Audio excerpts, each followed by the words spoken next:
વલસાડથી ધરમપુર તરફ જતા આવતા ઓવરબ્રિજ ઉપર વાંકી નદી તરફ જતા રસ્તામાં ડાબી બાજુએ મિનરલ વોટરની બોટલો ભરેલી બ્લુ કલરનો પિયાગો ટેમ્પો ઉથલી પડતા ઘટનામાં 2 વ્યક્તિઓને ઈજાઓ થઈ હોવાનું જાણવા મળ્યું છે. ટેમ્પો એક લોખંડના બેનરના સહારે અટકી ગયો હતો. આ ઘટના બાદ અન્ય ટેમ્પોમાં બોટલોને લઈ જવાઈ હતી.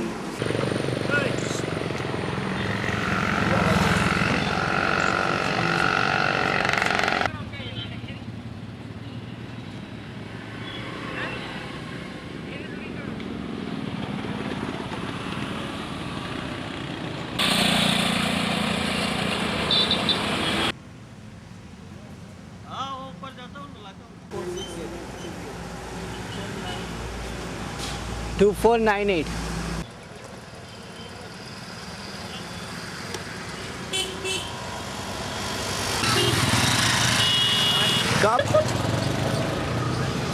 નામ શું છે?